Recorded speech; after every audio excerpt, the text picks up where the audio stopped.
지난 주일은 어린이 주일이었고 오늘은 어버이 주일로 지킵니다만은 해마다 5월달이 되면 우리가 많이 듣는 말씀이 뭐냐면은 에베소서 5장의 말씀이죠. 자녀들은 주 안에서 부모에게 순종하고 부모를 공경하라. 그리고 또 부모는 자녀를 노엽게 하지 말고 주의 교양과 훈계로 잘 영역하라. 이 에베소서 말씀을 많이 듣습니다. 그런데 실제로 우리의 삶의 현실은 그 말씀을 실천하기 어려운 경우들이 많이 있어요. 특별히 우리 주변의 가정을 보게 되어지면 뜻밖에도 자녀들이 부모 때문에 상처를 입는 경우들이 많이 있는 것들을 봅니다. 아주 편애가 심한 부모 밑에서 심한 구박을 받으면서 지내는 그런 자녀들도 있고요. 그리고 날마다 부모의 욕설, 언어폭력, 심지어는 부모로부터 폭행을 하면서 사는 그런 자녀들도 많습니다. 부모의 이혼하는 모습을 보면서 아픔 속에서 자란 자녀들도 있고요. 또 심지어는 부모가 버젓이 살아있는데도 버림을 받고 그래서 보육원에서나 또는 다른 친척 집에서 힘겹게 살아가고 지내는 그런 자녀들도 많은 겁니다. 그렇게 이제 부모로부터 큰 상처를 받은 그런 자녀들에게 무조건 부모를 공경하라. 이 말씀이 사실은 그 말씀대로 실천하고 그 말씀대로 적용하면서 살아가는 것이 쉽지가 않죠. 더 안타까운 것은 그런 상처를 입은 자들이 그 상처 때문에 하나님과 멀어지거나 또 자기가 받은 그 상처로 인해서 주변에 있는 다른 사람들에게 상처를 준다는 사실입니다. 여러분, 내가 받은 게 상처밖에 없으면 줄 것도 상처밖에 없는 거죠. 그래서 자기가 받은 그 상처를 본의 아니게 다른 사람들에게, 주변 사람들에게, 결혼해서는 배우자나 또는 자기 자녀들에게 고스란히 물려주는 그런 경우들도 허다합니다. 그래서 그 부모로부터 큰 상처를 받았는데 그 상처가 치유되고 회복되지 아니하면서 부모를 진심으로 공경하기는 어려운 거고요. 그리고 또 그 상처가 회복되지 아니하면 그 상처로 자기의 자녀들을 찔러서 자녀들을 이렇게 삐뚤어지게 만드는 경우들이 생기게 되어지는 것입니다.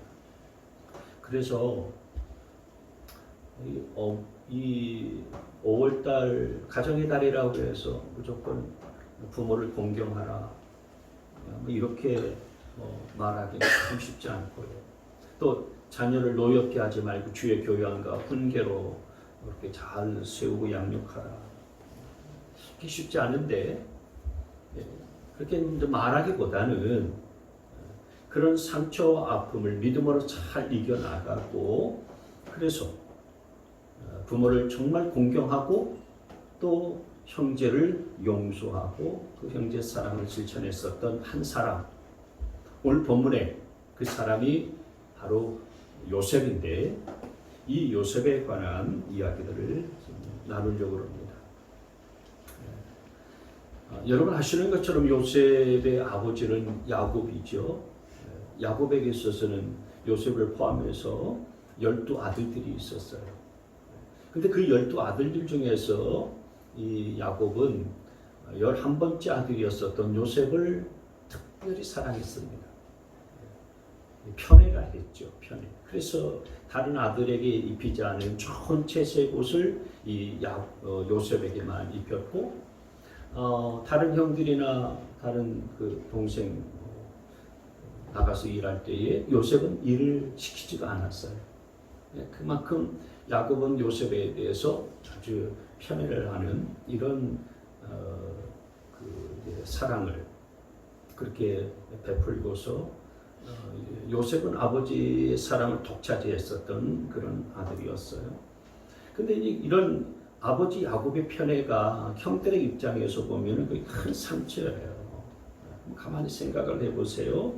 아버지가 요셉만 유독 사랑하는데 형들이 그런 그 아버지에 대해서 그리고 그렇게 아버지의 사랑을 받고 있는 요셉에 대해서 어떤 생각이 있었겠습니까? 똑같은 것을 이렇게 먹어도요. 요셉은 임산뿌리 그냥 먹도록 하고 우리는 무뿌리 먹고 누구는 인삼뿌리 먹고 우리는 뭐 무뿌리 먹냐? 마음에 섭섭함이 생기지 않았겠어요? 그 섭섭함도 생기고 또 얼마나 미웠겠습니까? 그러다 보니까 요셉에 대해서 형들의 생각은 시기와 그리고 질투가 가득했었던 그런 마음과 생각들이었었던 거죠. 그리고 그런 질투나 시기가 거기서 넘어서서 요셉을 이제 왕따시키기 시작했고, 그리고 더 나아가서 심지어는 요셉에 대해서 가만히 둬서는 안 되겠다. 우리가 요셉을 없애버리자. 이런 계획까지 세운 그런 그 단계까지 나아가게 된 거예요. 그래서 계획을 세운 것을 넘어서서 실제로 요셉을 죽이려고 구덩이에 집어 던졌는데, 근데 항상 물이 고여 있었던 그런 구덩이였는데도 불구하고 그날따라 희한하게도요 물구덩이에 물이 없었어요. 그래서 요셉을 죽이려고 했었던 형들의 계획은 다 숲으로 돌아가고 차선책으로 어떻게 했냐면 그 요셉을 지나가는 미디안 상인들에게 은 20을 받고서 노예로 팔아넘겨버렸죠. 자, 그러면 이 요셉의 입장에서 한번 가만히 생각해 보세요. 요셉 자신을 그렇게 대하는 그 형들의 그런 태도와 형들의 어떤 그 행동이 요셉에게 있어서도 큰 상처가 아니었겠습니까? 형들이 자기를 왕따시켜요. 시기하고 질투합니다.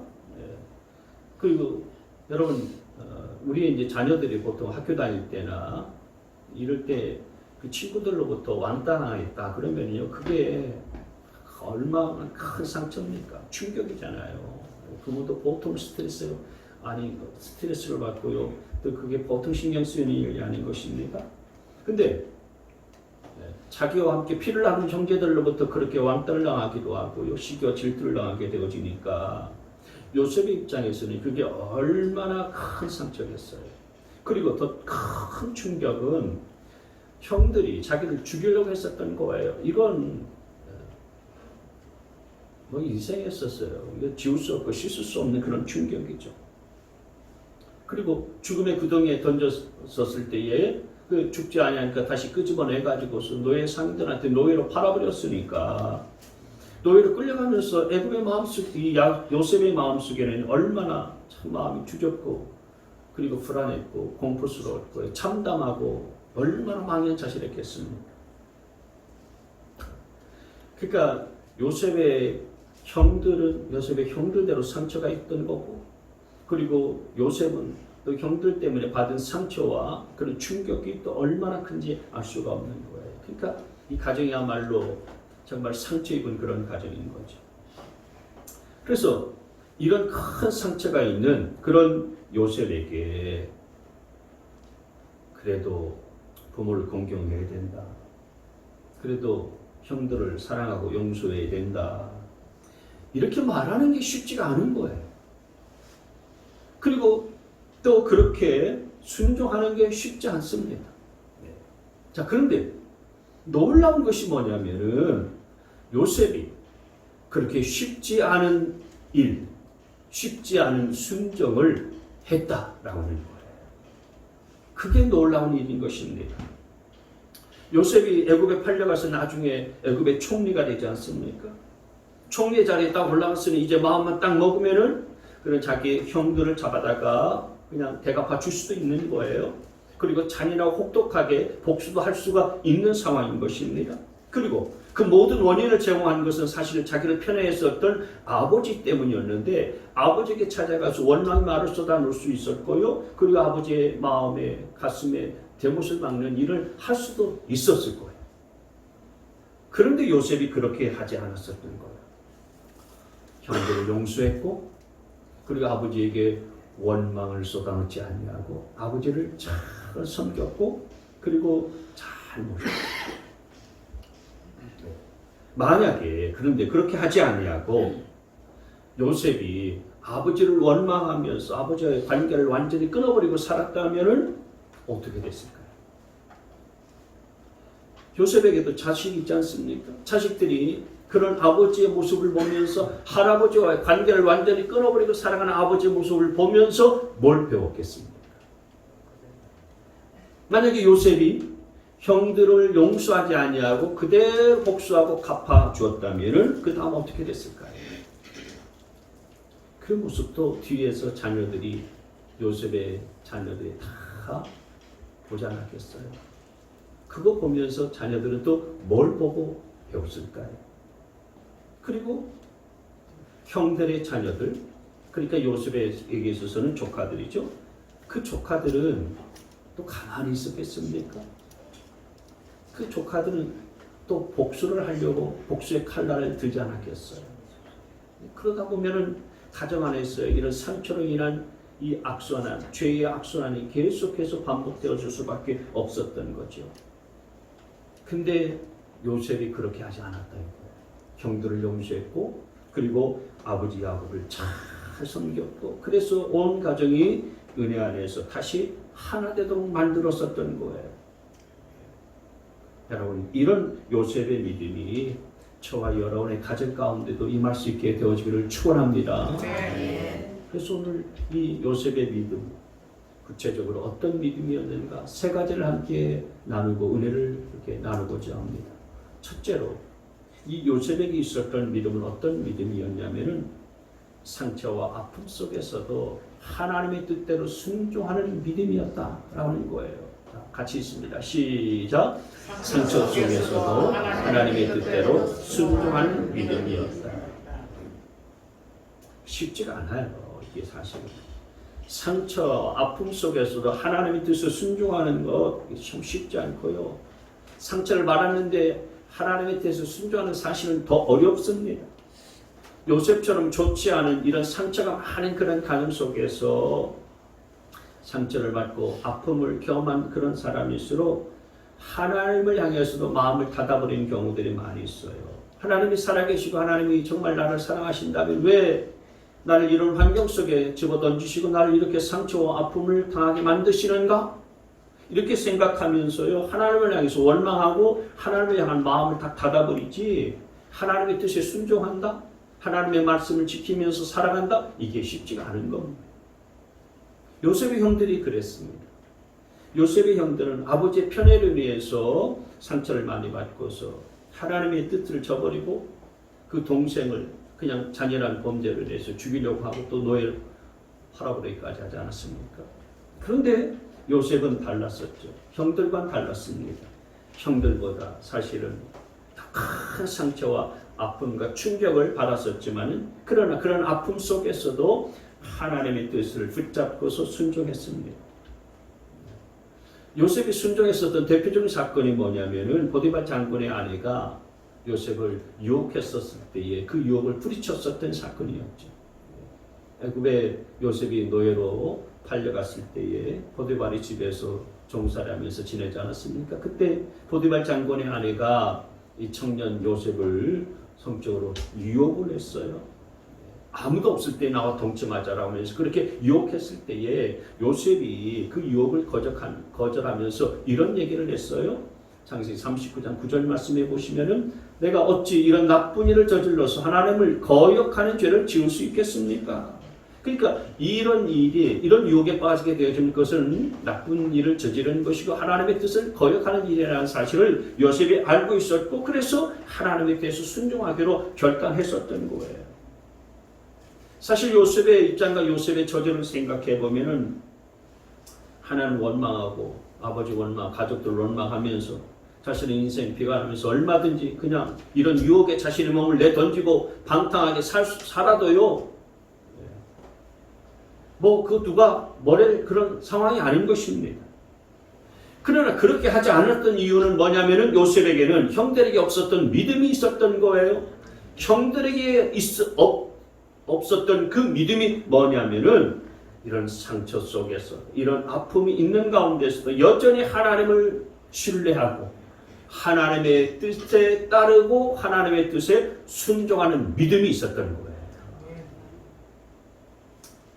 그렇게 하나님의 뜻에 순종하는 그런 믿음이 있으니까 하나님께서 요셉을 특별히 기억하셔서 요셉과 함께 해주셨고 요셉을 형통하게 해주셨고 또 큰 축복을 주셨음을 믿으시기를 바랍니다. 다시 말해서 요셉이 그런 가정에서의 그런 아픔과 그런 상처 속에서 하나님을 신뢰하고 하나님의 뜻에 순종했을 때 하나님께서 그 요셉을 위로해 주셨고 요셉에게 보상을 해 주셨던 거예요. 그래서 하나님의 위로하심과 하나님의 보상으로 인해서 요셉의 그 상처가 아무렇지게 되어졌고 치유되어지게 된 것입니다. 그래서 여러분, 아픔이 크면 클수록, 상처가 크면 클수록 하나님의 뜻에 순종하는 믿음이 필요한 거예요. 혹시 이제 저와 여러분 속에 좋지 않은 그런 가정 환경 속에서 요셉과 같은 그런 상처와 또 아픔이 있는 분들이 계시다면 요셉과 같이 하나님의 뜻에 따르고 하나님의 뜻에 순종할 수 있게 되어지기를 바랍니다. 반드시 하나님께서 위로해 주시고 하나님의 보상이 따르게 될 줄 믿습니다. 그 하나님이 만져주시는 위로하시는 하나님이 주시는 보상으로 인해서 우리가 그 아픔과 상처가 치유되어져야 회복이 되어지는 거예요. 가정이 회복이 되어지는 것입니다. 그래서 그렇게 상처가 치유되어져야 정말 부모를 온전하게 공경하고 순종할 수가 있고 자녀들을 주의 말씀과 교훈으로 양육할 뿐만 아니라 노엽게 하지 아니할 수가 있게 되어지는 거죠. 그리고 그 상처를 대물림하지 않는 거예요. 그래서 오늘 요셉에게 있었던 그런 아픔과 상처 속에서도 하나님의 뜻을 따르고 순종할 수 있는 믿음을 구하여서 그 믿음으로 여러분의 가정도 회복되는 가정으로 세워지시길 주의 이름으로 축원합니다. 두 번째로 요셉에게 있었던 믿음은 어떤 믿음이었냐면은 심판하시는 하나님을 믿는 믿음이었어요. 같이 있습니다. 시작. 심판하시는 하나님을 믿는 믿음이었다. 요셉이 나중에 애굽의 총리가 되어서 형들을 직접 복수하고 심판할 수 있는 힘을 가진 그런 위치 가운데에 있었잖아요. 그런 위치에 있었을 때에 자기가 얼마든지 형들을 심판할 수가 있고 보복할 수 있었지만 그러나 그렇게 심판하지 않았어요. 왜냐하면 모든 것들을 심판하시고 판단하시는 공의로우신 하나님을 믿었기 때문에 그렇습니다. 그래서 창세기 50장 19절 말씀에 보시면은 이제 요셉이 애굽의 총리 대신이 됐어요. 그리고서 요셉 앞에 무릎 꿇고서 나왔었던 이 형들이 요셉이 혹시 보복하지 않을까 두려웠었는데 그렇게 두려웠던 요셉의 형들에게 대해서 요셉이 하는 말이 두려워하지 마십시오. 내가 하나님을 대신하게라도 하겠습니까? 20절 말씀에 형님들은 나를 해치려고 하였지만 하나님은 오히려 그것을 선하게 바꾸셔서 오늘과 같이 수많은 사람의 생명을 구원하셨습니다. 이게 요셉이 보복을 두려워하고 있는 형들에게 한 이야기예요. 형님들 두려워하지 마세요. 내가 복수할 것이라고 두려워하거나 그리고 겁내지 마세요. 왜? 심판은 나중에 하나님께서 공의로 하실 것인데 내가 그 하나님을 대신해서 심판할 수가 없고 나는 심판할 그런 마음도 없기 때문에 하라는 거예요. 그러니 나를 두려워하지 말고 누구를 두려워하라는 것입니까? 그렇습니다. 하나님을 두려워하라는 거예요. 그러면서 형들에 대해서는 오히려 불쌍히 여기는 마음을 가졌었던 겁니다. 여러분, 저와 여러분이 믿는 하나님은 공의의 하나님이신 줄 믿습니다. 하나님은 공의로서 모든 것을 심판하시는 분이세요. 내가 죄인을 용서할지라도 하나님은 공의의 하나님이시기 때문에 그 죄인을 나는 용서했을지라도 하나님이 심판하시는 거예요. 하나님이 하시는 겁니다. 여러분, 다윗이 사울왕을 용서했잖아요. 사울왕은 괜한 그 시기와 질투로 다윗을 죽이려고 10년 넘게 추격하고 쫓아다녔어요. 다윗은 그 사울을 2번씩이나 죽일 수 있는 기회가 있었지만 하나님의 종이고 하나님의 기름 부으심을 받은 자이기 때문에 내가 어떻게 해쳐서는 안 된다. 그래서 해치지 않았었던 거예요. 다윗이 자기의 손으로 처단하고 심판할 수 있었어요. 근데 그렇게 하지 않았더니 어떻게 했습니까? 하나님께서 사울왕을 심판하시지 않았습니까? 그래서 길보아산에서 비참하게 전투 중에 그냥 전사하고 말잖아요. 하나님이 심판하시는 거예요. 하나님이. 전도서 12장 14절 말씀해 보시면 하나님은 모든 행위를 심판하신다. 선한 것이든 악한 것이든 모든 은밀한 일을 다 심판하신 분이 누구시냐? 공의로우신 하나님이세요. 로마서 12장 19절 말씀해 보면은 그렇기 때문에 여러분은 스스로 원수를 갚지 말고 그 일은 하나님의 진노하심에 맡기세요. 성경 구약 성경에도 기록하기를 원수 갚는 것은 내가 할 일이니 내가 갚겠다라고 하나님께서 말씀하셨기 때문이다. 모든 공의로 심판하시는 하나님께서 친히 다 심판하실 것이고 하나님이 친히 원수 다 갚아주시는다라는 그런 믿음이 있을 때에 우리는 원수와 같은 자를 향하여서 겨누었었던 복수의 칼날도 거둘 수가 있게 되어지는 줄 믿으시기를 바랍니다. 이게 요셉에게 있었던 믿음이었던 거예요. 내가 심판한 자가 아니다. 내가 이 높은 자리에 올라서 백성들 다 심판하고 재판하는 그런 자리 가운데 있지만은 그러나 내게 상처를 주고 그리고 내게 아픔을 주고 내게 충격을 주었었던 형제들에 대해서 내가 복수하고 내가 심판하지 않는다. 하나님께 모든 심판의 권한이 다 달려있기 때문이다. 요셉에게서 그런 믿음이 있었던 거죠. 저와 여러분에게도 요셉에게 있었던 이 믿음, 공의로 심판하시고 친히 복수하시는 그런 하나님을 믿는 믿음을 구하여서 이 시대에 요셉으로 귀하게 쓰임받을 수 있는 저와 여러분 되시길 주님의 이름으로 축원합니다. 세 번째로 요셉에게 있었던 믿음은 어떤 믿음이었느냐? 그것은 모든 것들을 합력해서 선을 이루실 것을 믿는 믿음이었어요. 같이 한번 읽습니다. 시작.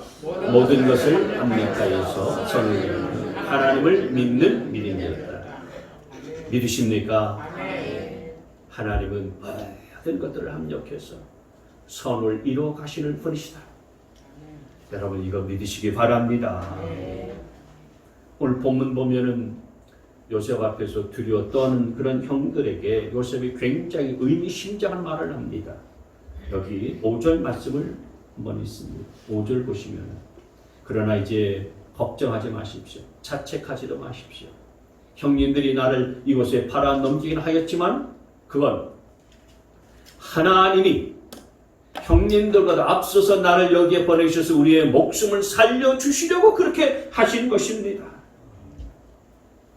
그러니까 요셉이 하는 말이 뭡니까? 지금 하나님께서 형님들과 나를 살리시기 위해서 우리의 생명을 구원하시기 위해서 나를 먼저 여기에 보낸 것이지 형님들이 나를 노예로 팔아서 내가 여기 오게 된 게 아니다라고 하는 거예요. 이 얼마나 기가 막힌 말입니까? 요셉이 여러분 현실 실제로 보면은 형들이 노예로 팔아가지고서 노예 상인들에 의해 가지고서 이 애굽에 팔려온 거 아니겠어요? 근데 요셉이 보는 시각은 그게 아니었다 이거예요. 형들이 나를 팔아서 내가 여기로 온 게 아니고 하나님이 형님보다 나를 앞서 보내셔서 내가 여기로 오게 된 것입니다. 처음부터 요셉이 아마 이런 깨달음이 있었던 것은 아니었을 거예요. 처음에는 사실 형님들이 나를 노예로 팔아가지고 내가 이곳에 온 것 때문에 아마 형들에 대한 그런 철저한 그 복수심, 보복심 이런 것들이 막 요셉 안에 가득 차 있었을 겁니다. 근데 요셉이 있으면서 애굽에 있으면서 요셉이 하나님의 계획하심 하나씩 깨달으면서부터 이제 그게 아니구나. 하나님의 큰 계획을 발견하고 깨닫게 되어지면서 이제 하나님께서 락하여 주신 그 뜻과 계획이 얼마나 선하고 모든 것들을 합력하여서 선을 이루게 만드신 하나님의 역사심이 얼마나 큰가 하는 것들을 깨닫고 발견하게 되어지는 거예요. 근데 그 하나님의 큰 계획이 뭐냐? 그건 다른 게 아니고 하나님이 나를 통해서 7년째 흉년으로부터 수많은 백성들을 건지고 그리고 자기의 가족들도 좀 구원하고 그리고 자기의 가족들이 하나님의 말씀대로 이제 그 이스라엘 땅 떠나서 이곳으로 와서 평안하게 살게 될 것이라는 그런 예언의 말씀대로 하나님께서 이루실 것이라고 하는 이 놀라운 계획들을 요셉이 나중에 깨닫게 되어지는 거예요. 8절 말씀에 요셉이 이런 또 고백을 하죠. 그러므로 실제로 나를 이리로 보낸 것은 형님들이 아니라, 아니 실제로 애굽의 종으로 팔아가지고서 보낸 자들은 형님이잖아요. 형들인데 요셉이 하는 얘기를 보면은 형님들이 아니라 하나님이십니다. 하나님이 나를 이리로 보내셔서 바로 애굽의 왕이죠. 바로의 아버지가 되게 하시고 바로의 온 집안의 최고의 어른이 되게 하시고 이 집 온 땅의 통치자로 세우신 것입니다. 실제로 나를 이리로 이 애굽으로 보내신 이는 형님들이 아니라 하나님이라는 거예요. 참 그러니까 놀랍지 않습니까? 기가 막히잖아요. 자기가 애굽에 오게 된 것은 형들이 노예로 팔아서 애굽에 오게 된 것이 아니라 하나님께서 그렇게 허락하셨고 계획하셨기 때문이었다라는 거죠. 형들에 의해서 내가 팔려가지고 이곳에 온 것이 아니다. 그래서 나를 여기로 보낸 이는 형님들이 아니라 하나님이시다. 하나님이 나를 이곳으로 보내셨다. 하나님께서는요, 요셉이 청소년 시절에 그 아픈 상처들을 그런 의미에서 다 아시고 이런 일들을 통하여서 합력해서 그 아픈 상처와 그리고 고통들을 합력해서 선을 이루시게 만드신 거예요. 요셉이 그래서 어느 순간인가 그것을 깨닫게 된 것입니다. 이걸 깨닫고서 하나님이 모든 계획을 이렇게 이루시고 이루어 행하셔서 하나님이 이렇게 역사하셨구나. 이거 깨닫고 난 다음에 비로소 형들을 이렇게 용서할 수가 있게 되어지는 것입니다. 여러분, 저와 여러분에게도 하나님께서 지난 모든 날의 과거의 상처와 아픔과 실패까지 다 합력해서 내가 알지 못하는 멋진 선을 이루어 가신다는 사실들을 기억하시고 믿으시기를 바랍니다. 아멘. 이 형들에 대한 요셉의 용서가 아버지 야곱에게 있어서는 얼마나 큰 기쁨이고 얼마나 큰 선물이었을까요? 아버지 야곱의 입장에서 가만히 생각해 보세요. 과거에 형들이 요셉을 애굽의 그 노예로 팔아 넘기게 되어졌을 때에 형들은 요셉을 팔아 넘기고 집에 돌아와서 뭐라고 했습니까? 거짓 연기하지 않았어요? 형들은 아버지를 속였어요. 마치 짐승에 사로잡혀가지고서 요셉이 해를 당하고 없어진 것처럼 그렇게 꾸몄습니다. 그래서 아버지 야곱은 요셉이 그렇게 죽은 줄 알고 없어진 줄 알고 너무 안타까워했잖아요. 형들이 그 요셉을 팔아넘겼다는 사실은 꿈에도 생각하지 못했어요. 그런데 어느 날 그 요셉이 애굽의 최고의 자리에 올라가 있는 것들을 딱 보고 그리고 지난날의 모든 과거의 이야기들 소상히 다 듣고 난 다음에 그 아버지 야곱의 마음속에는 무슨 생각이 들었을까요? 형들에 대해서 이 괘씸한 놈들, 이 때려 죽어도 마땅치 않은 놈들, 이런 마음이 들었겠습니까? 저는 그렇지 않다고 생각해요. 오히려 이 모든 사건의 전말을 다 알고 난 다음에 아버지 야곱은 저 요셉이 형들을 혹시 보복하지는 않을까? 그런 마음, 그런 생각 들지 않았겠습니까? 저 높은 자리에 있어서 자기를 노예로 팔아버리고 죽음의 구덩이에 던진 그 형들에 대해서 보복하지 않을까? 아마 그런 생각이 다 들었을 겁니다. 요셉 그 아버지 야곱의 마음속에는요 그런 마음이 있었을 거예요. 물론 야곱이 참 형들이 그렇게 잘못했다는 것들을 다 알고요. 형들에게 참 형들이 큰 그런 실수를 했다는 것들도 다 알지만은 그러나 그 요셉의 형들도 그렇고요. 요셉도 그렇고 다 그냥 자기 자식 아닙니까? 자기 피 붙이잖아요. 그러니까 아버지 야곱의 입장에서는 요셉아, 형들이 비록 잘못했고 큰 실수를 했고 너한테는 못된 짓을 했지만은 그러나 그렇다고 해서 형들을 어떻게 하지는 말아라. 네가 형들을 용서해 줬으면 좋겠구나.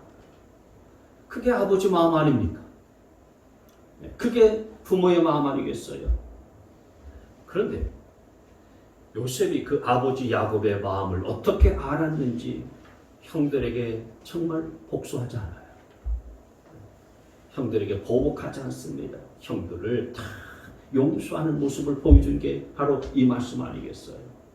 그러니 그런 야곱, 그런 요셉을 보고 그리고 또 그런 형들을 보면서 아버지 야곱은 얼마나 기뻤겠습니까? 여러분, 그거보다 더 큰 선물이 어디 있겠어요? 그래서 요셉이 형들을 용서하고 형제들이 서로 참 이렇게 부둥켜 안고서 서로 울면서 서로 용서하는 모습을 보고 화해하는 모습을 보니까 아버지 야곱의 마음 너무너무 기뻤었던 거예요. 그러므로 여러분, 참 형제끼리 서로 믿음과 사랑 안에서 서로 용서하고 하나됨을 지키는 것, 그것이 부모에게서 최고의 효도인 줄 믿으시기를 바랍니다. 바라기는 요셉처럼 그런 하나님의 은혜 가운데서 내게 상처 준 그런 가족들과 집안 식구들, 형제들 용서하고 하나됨으로 인하여서 하나님께서 모든 것들을 합력하여 선을 이루신다라고 하는 그런 믿음을 갖고 저와 여러분의 가정이 그렇게 회복될 수 있기를 주의 이름으로 축원합니다.